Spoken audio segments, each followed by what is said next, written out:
Hello there, everybody.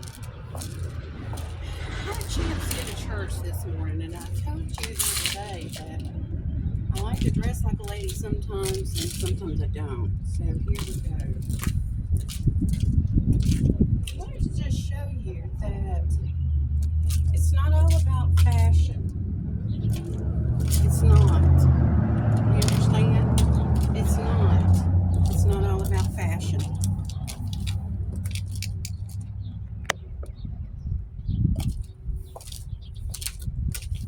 Today I had the opportunity to listen to a very knowledgeable teacher in the class. And, having been a teacher, they say, once a teacher, always a teacher.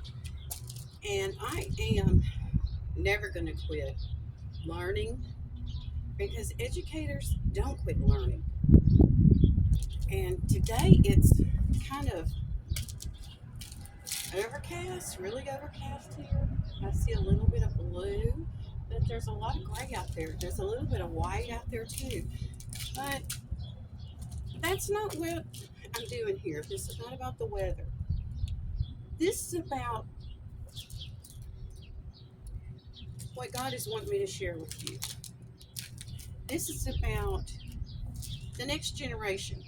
This is about the current generation of children, the current generation of parents, the current generation of grandparents and great grandparents and great great grandparents. Not all of you are Christians.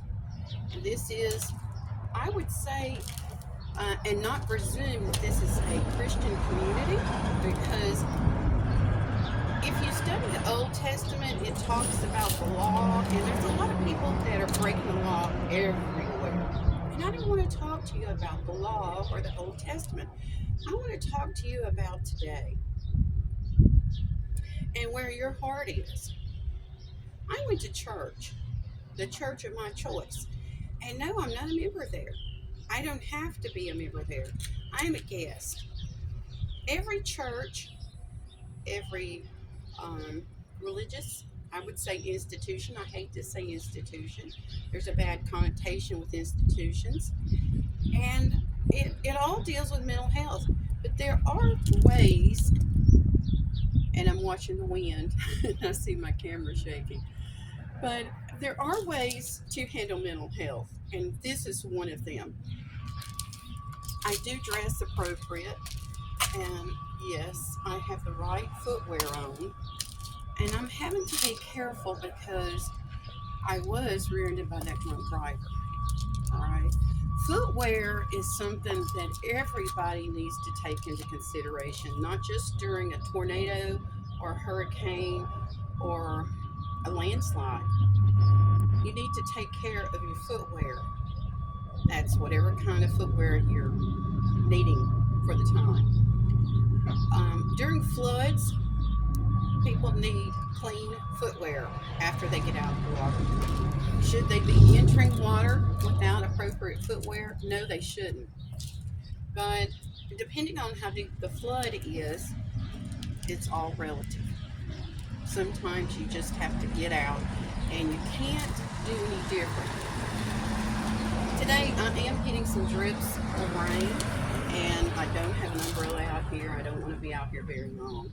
And I want to let you know that I'm receiving a lot of, not negativity, but it is negativity about what I'm choosing to wear, what I'm choosing to say, and what I'm choosing to do.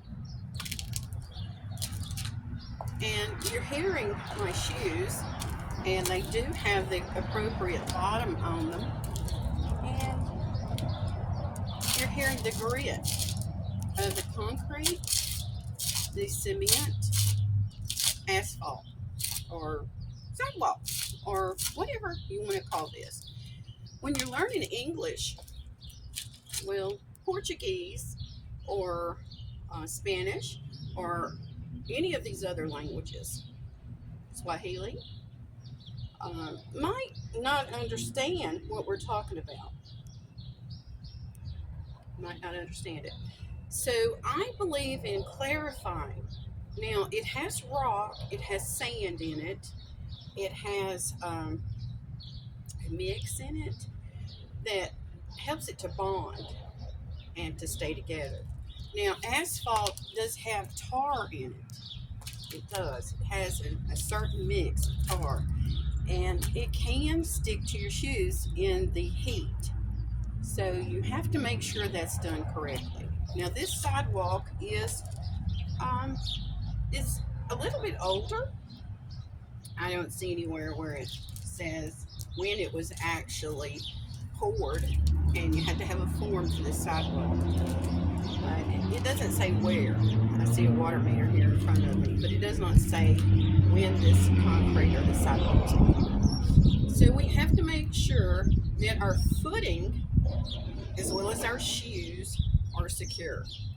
While you are critiquing others about their footwear, do you know you can fall on your face on a sidewalk, on steps, on a dirt road, a gravel road, or on carpet? This is not just about a church.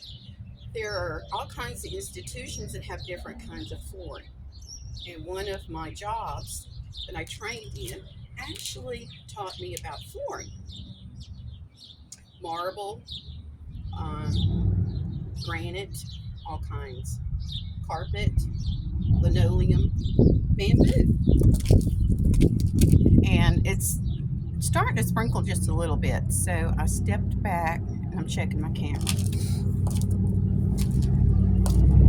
I'm not afraid of water. I have been flood trained, I've been water trained. I know when to get out and I know when to stay in. Some of you are listening to me and you have no idea what to do. Well, I went in after church, got a little bit of something to eat, and I told the person I'm staying with, I said, I really need to get out. I need to get out just for a little bit. And I said, I want to give you some quiet time and some family time. So what I'm doing right now is giving them some family time. Family time is important when you're a grandparent. Grandchildren need to be able to bond with their parents. And if you're constantly in the grandchild's face, that's not healthy. I mean, you might be a supplementary caregiver because a mom and a dad, mother and a father, those can't be replaced. Now, some people say, well, adoption. I did not adopt children. I took care of communities, and I still am. Uh, I am being a grandmother. I'm being a good servant, but I'm also being a good steward. And when you say good steward, that is management of your finances. Now, I'm not out running around spending money. I'm not. Oatmeal is healthy for me. I ate it as a child. I ate it as a tiny girl because I was a premature baby, and oatmeal was good for me. I was a goat milk baby. I could not handle dairy. But now I limit the dairy that I have, and I do monitor what I'm eating. Some of you are not doing that. Some of you are indulging in dairy. You're indulging in foods that are not healthy for you. And I do eat ice cream periodically, not all the time. I don't eat cheese all the time. I'm not indulging. We have people that don't have food. We have people that are needing to eat. We have babies that are needing to eat. One of the things that I was drawn to as a child was it's time to eat. And it wasn't just about me. I was making sure other people had a chance to eat. I learned to get in line behind others. I didn't go to the front of the line. And there are people that go to the front of the line. They say, well, they're firstborn. That's not what this is about. You're always in line in front of other people. I just back up. And I have provided food. I do provide food. Am I currently providing food? I am, because I am not indulging. I'm doing what I am led to do, and that is talking to you and being not just a role model, but a witness of Jesus Christ. I'm not one of the three witnesses that Revelations talks about, but I am trying to be someone that is a spiritual leader. There are people that think women can't do that. And there are people that think that women have to wear pants all the time. I was not raised that way. I was not raised to replace a man. I wasn't. I don't necessarily get in front of anyone. I don't. Am I going to beep on the horn to make you move out of the way? No, I'm not. When I'm in my vehicle, no, I'm not. I'm going to obey the rules of the road. And I'm going to be courteous. I'm going to be kind. I'm trying to be very gentle about this. Now, I had a longer video, and some of you might not have watched it. Some of you may not have that much time. Some of you might be in a hospital or a nursing home or recovering from surgery. I don't know where you're at. I don't know what you're doing. Maybe you're in the middle of working right now and you just need a break. I talk to you about mental health, and that's what this is about. I'm going to talk to you about eating properly. I was talking to someone, and I'm going to tell you, it was my son earlier. I said, son, I don't eat a lot. He said, I know you don't. And he said, Mom, I know you don't. He said, you eat like a bird. I said, well, son, I think it's better for you, health-wise. And he said, you're probably right. I said, I eat as an athlete should. And there are athletes that are overeating. I mean, one person in the household should not be consuming the entire food budget. I'm not just talking about athletes. There are people that are just consuming everything that's in the pantry, that's in the refrigerator, that's in the freezer, anything they can get their hands on. And yes, that is indulgence. You're indulging. Now, you also are not understanding that there are more people, usually in your household, that need to eat. And some people are saying, well, I'm going to get a steak from a dog. And your own SNAP benefits, your own supplementary income, and you're using that on your dog. I understand this could ruffle some feathers. Should the dog be eating a steak? I don't know. I don't know. I don't know what that dog should be eating. It's not my dog. But I do believe that our governments should be taken into account that there are children that are not being fed. And I've told you that it's under the age of 18 years old in the United States of America. Children not being fed. Is that neglect? In my book, it is. You are neglecting to feed your children. And when I say your children, you are the mother or the father that has been giving that baby at birth. All right? It was either delivered or maybe by adoption. But when you don't feed that child, that baby, like the government, the state that you're in has said is appropriate, and you're not giving that child nutrition because you are feeding your dog a steak instead of purchasing the appropriate food and nutrition for your child, I just think that's wrong. I think it's wrong. Now, if you're an older couple and you're on that, supplementary for older couples, older people,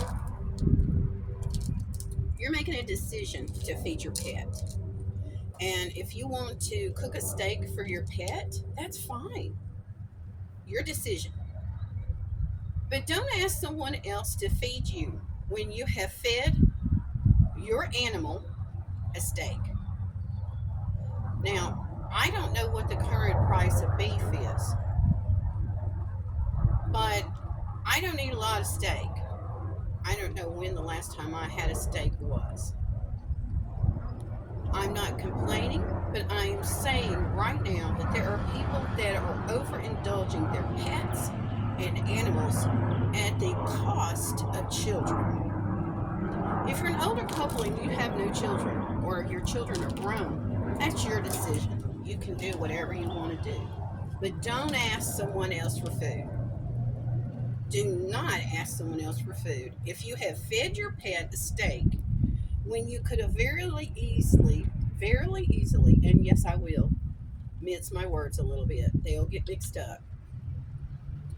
But when you have chosen to feed the animal and not yourself, and you're maybe eating oatmeal and you're giving the dog a steak, I don't think that's appropriate. Now, you might not like me. I don't, it's your choice. It's your choice. I wear different clothes. I have a degree in design, and I've told you that I study fashion. I wear something that's appropriate. This is some of my business clothes. This is appropriate. The shoes, business appropriate. Now, I'm not doing hair clips and hats and all of that. Is it business appropriate? I don't want to deal with it. It is an accessory that I don't want to put in storage. And right now I am getting wet. And at this point, I don't care. I don't care. I feel like this is an important message. Your indulgence is causing people to go hungry in your own family. Your pet is your pet.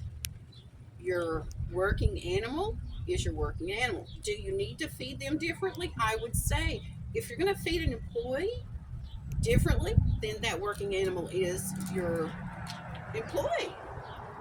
You have to take care of them. You have to keep them in great health.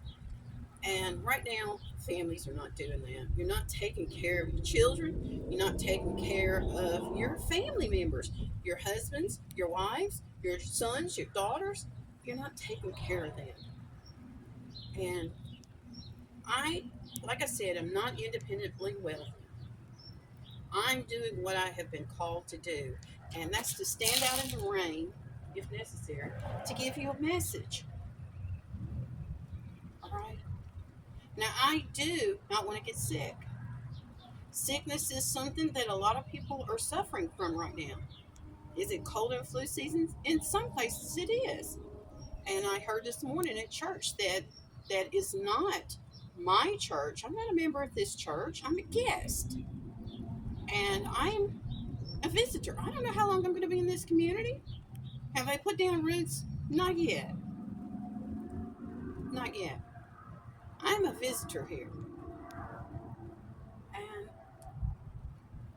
there are signs, there's codes, there's symbols, and there's numbers out here that this community has presented to you.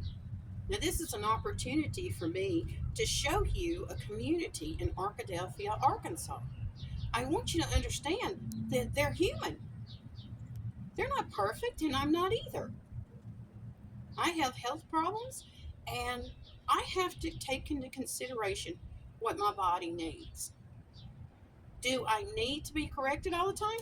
That's your decision. I'm not one that's going to correct you all the time.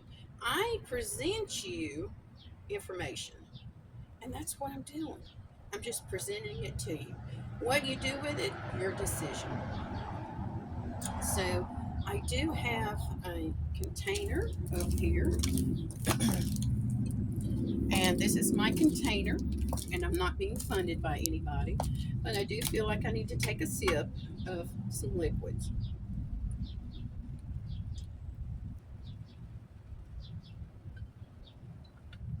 Liquids are part of your body's needs.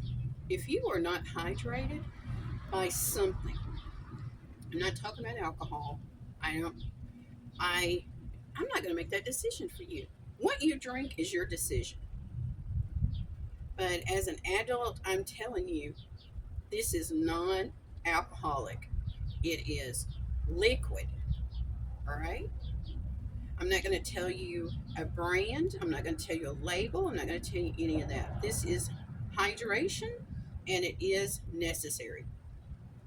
Me being able to talk to you is requiring me to keep my vocal cords hydrated, and singers and public speakers know that. And I've been trained in both. Anyway, guys, welcome to Arkadelphia, Arkansas. And for the most part, they're friendly. Isn't that the way it is? Is your family all friendly? They used to say, "Are you friendly?" I try to be friendly. I do. I try. We have some people that are in great need, and that was their decision. Guys, I'll be editing. What'll be staying, I don't know. But it is raining here. I hope you can see the raindrops, and stay hydrated. Stay in Jesus. Okay? The word, the wisdom is the truth and the life. And I'm here to testify. Miracles do happen. I shouldn't be here. I was rear-ended by a drunk driver, and I survived. And I'm here to tell you about it. Have a great day.